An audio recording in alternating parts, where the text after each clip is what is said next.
guys, your kid, and I'm back with another video, and today we're going to be doing our weekly ramblings of a WWE fan. And we're going to start off with a little slight comment.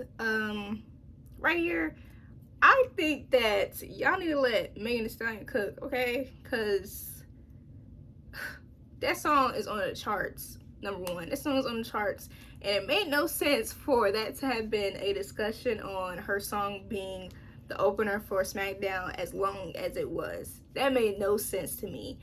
Honestly, y'all gonna be real mad when she in the WWE ring. Y'all gonna be real mad. And I just want y'all to think about that, because y'all already seen Snoop Dogg in the freaking ring. Y'all seen Snoop Dogg in the ring. Y'all seen Snooki in the ring. Y'all seen all these people in the ring. Y'all need to hold that. Hold it, please. The discussions, stop it. If we hear it again, if we hear it again this week, y'all just need to write it in a diary. Don't write on Twitter. Don't write on Instagram. Don't make a think piece on YouTube, because we don't want to hear it. Period. Next one will be, I think that having Bianca as a tag team with Jade is perfect. It does not do any harm to her.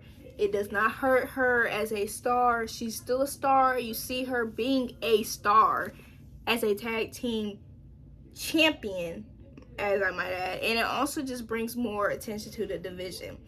I feel as though if you really are paying attention to the women's division, if you're really kind of paying attention to the tag team division, we're in a little need of some real attention, need of some TLC. And as Bianca and Jade, some of the hottest wrestlers for the women's division, being a tag team does more help than harm, especially as Jade is being able to grow more into a competitor, a performer, being under Bianca.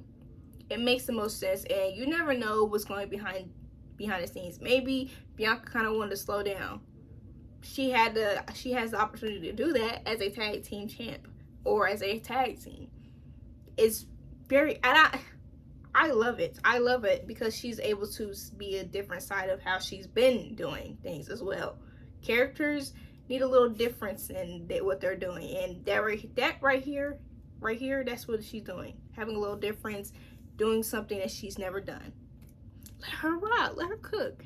Nothing wrong with it. She's still Bianca Belair.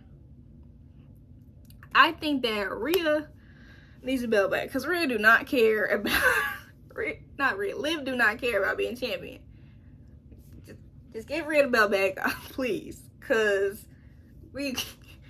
I think we missed the plot right here. I think we kind of missed the point of it all. I think Liv is in her own head and stuff, and I want Rhea to be a champion again. I want her to be a champion again. Shoot, I need Jay to be a champion. I done said it, and I mean it. Jay needs to be a champion.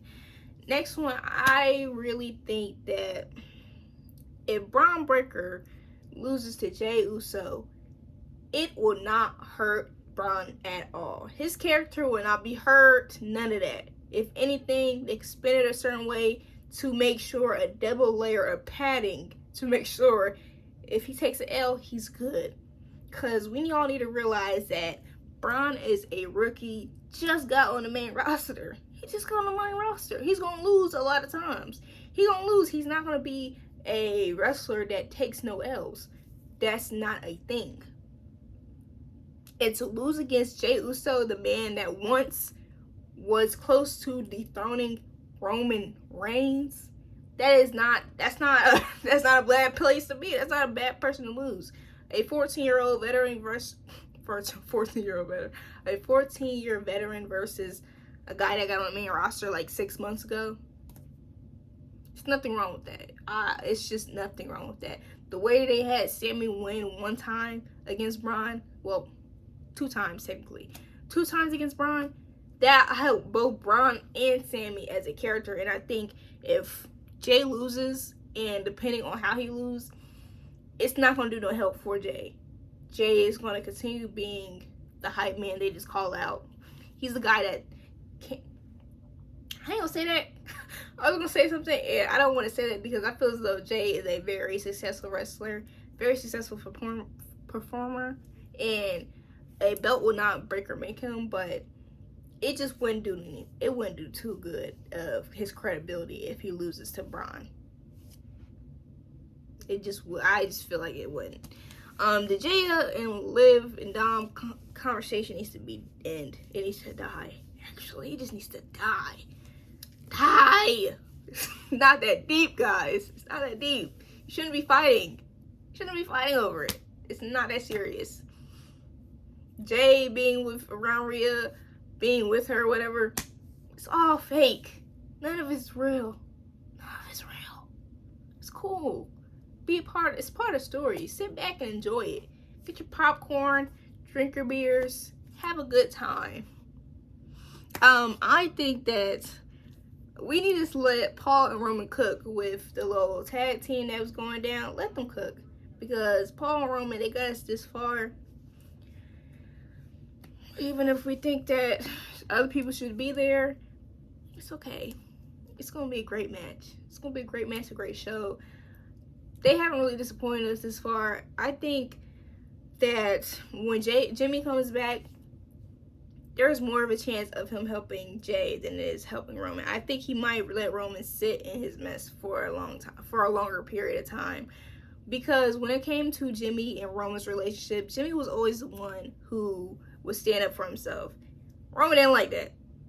I don't think Roman ever liked that. He just loves Jimmy, so he kind of let it slide certain times. But a lot of times, Roman ain't let that slide either. He was ready to be like, you trying to get up on me? He was throwing his weight around when it came to Jimmy more often than the other two, because the other two were just more willing to do whatever Roman wanted. Think about it. The only reason why we have main event Jey Uso as being as high as he is right now is because Jimmy made a decision of we out of the bloodline, kicking Roman and having Jay pick a side. And we all know he knew that he was gonna pick Jimmy's side. So Jimmy probably is gonna help Jay before he helps anybody else. I think he wants to get back on the bloodline. I hate that we gotta call him that. He's probably gonna get his lip back on Solo and Tama Tonga, but his main concern probably will be to get on Jay's good side. And I think that's why we really didn't see him being either drafted to anything. He's a free agent basically, because it's gonna be I feel as though it's gonna be a surprise when he comes out. Like, there's a sneaking suspicion of mine that I think that Jimmy might help Jay if he needs some help to get the IC championship. I just feel it in my spirit. We might get Jimmy next week. And I feel like we always say this. All the Jimmy fans always say this. But I just think that's what we're going to get. And I also saw something on the internet. It was basically saying that Jimmy was supposed to come back before Roman. I don't know how true this is. It probably isn't true. Who knows? But people just thought that it'd be best to see Roman before Jimmy. And I feel as though it would have gave Jimmy more time to be a character and have his arc if they brought Jimmy back before Roman. I wouldn't have hated it. I would have loved it, actually. I think more people would have loved it because people are interested in seeing Jimmy's reaction to this bloodline. I hate it. This bloodline being how it is. Also, the fact that Jimmy is in a point where he kind of needs something. And this is all respect, because I don't know none of these people. This is all respect. There was this person discusses Jay's booking, and he discusses it as if Jimmy isn't right there. Like, if you're worried about Jay's booking over Jimmy's booking, and Jimmy has not really been on a level to where he could handle, I feel as though he can handle such a higher level than what he's been given, basically. And to conversate over Jay's booking and his possibility of being in a relationship with Rhea, we have bigger fish to fry. We got bigger fish to fry. We haven't seen Jimmy since WrestleMania. Since after WrestleMania. It's been too long since we've seen Jimmy. Let's talk about Jimmy. Please, talk about Jimmy. Don't talk about Jay. Jay is over here making money with these shirts. He He doing his thing. He's making a name outside the bloodline, being as far away from the bloodline as possible, and he doing great. But those are my little ramblings of the week. Thank you for watching. Please like, comment, share, and subscribe. Bye!